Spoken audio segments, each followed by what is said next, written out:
मुझे कुछ डिस्क्लोज करेगा तो मेरी एक रिस्पॉन्सिबिलिटी है जो मुझे एक्सप्लेन करनी है अपने क्लाइंट को कि आपकी जो भी इंफॉर्मेशन होगी वो कॉन्फिडेंशियल रखी जाएगी। जब तक मैं ये इंश्योर नहीं करूंगा कि उसने जो कुछ भी शेयर किया वो कॉन्फिडेंशियल है, तब तक वो मुझे सारी बात बताएगा भी नहीं। तो हमें एक ट्रस्ट रिलेशनशिप बिल्डअप करना बहुत जरूरी है कि आपकी इंफॉर्मेशन आपके कलीग को भी नहीं पता चलेगी, उसके पेरेंट्स को भी, अगर वो अडल्ट है तो उसके पेरेंट्स को भी आप नहीं बताएंगे जब तक कि क्लाइंट से एग्री ना कर लें, क्लाइंट को पूछ ना लें क्या मैं ये बात आपके पेरेंट्स से शेयर कर सकता हूं। अगर वो कहता है हाँ जी आप कर सकते हो, तो आप उतनी पीस ऑफ इंफॉर्मेशन उसके साथ शेयर कर सकते हो। तो here ultimate purpose is to help the client, help the person who is in need. So अगर हम कई बार क्या करते हैं कि हम वो इंफॉर्मेशन जो है पेशेंट से बात कर ली सारी की सारी पेरेंट्स को, आप जी अगली बार सेशन में ही नहीं आना, क्योंकि उसके बाद सेशन पापा मम्मी ने ले लिया। कहां गई कॉन्फिडेंशियलिटी? यही फर्क है आप में और हमारे में कि जो पेरेंट्स होते हैं या कोई फैमिली मेंबर्स होते हैं वो बड़ी जल्दी जजमेंट लेते हैं, क्योंकि उनको सारा सिनेरियो एकदम से समझाना आता है, देखा है, सब कुछ है।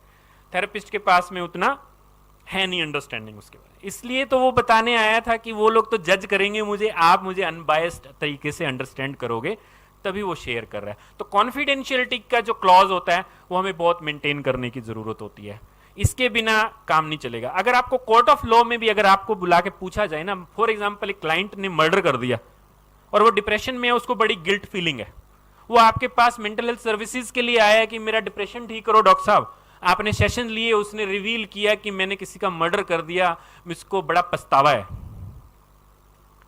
तो आपने उसके गिल्ट को रिजॉल्व करने में उसको हेल्प किया, वो अब ठीक है। अब मान लो कोई कोर्ट से आपके ऊपर वो बाउंडेशन नहीं है, अगर कोर्ट आपको बुला के पूछने भी लगे ना डॉक्टर साहब बताओ क्या बताया इसने, तो आपको बताना नहीं है, आपको सिर्फ ये बताना है कि जब आया था इसका डिप्रेशन इतना था और आज सेशन खत्म होने के बाद इसका डिप्रेशन खत्म हो गया है, यही मेरा काम था, वो मैंने कर दिया।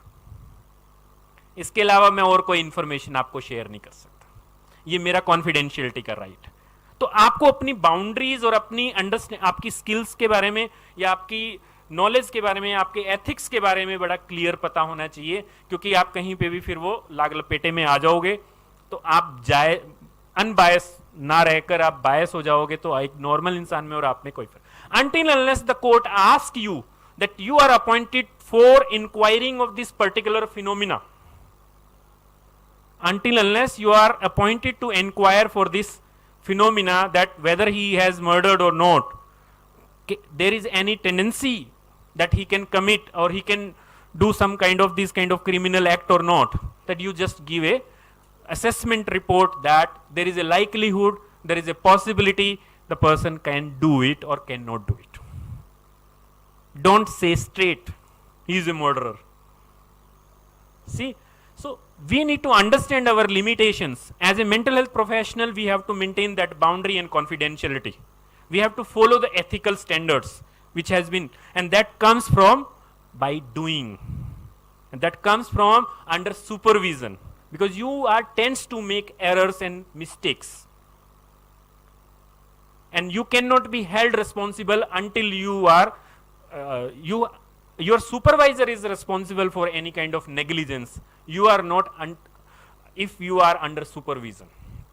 So once you are independently practicing, you have all the responsibility to have the implications. So be careful whenever you have to make any judgment or decisions, then you have to be very careful and take expert advice. Talk to your senior, an expert who is in this field, who has a more experience.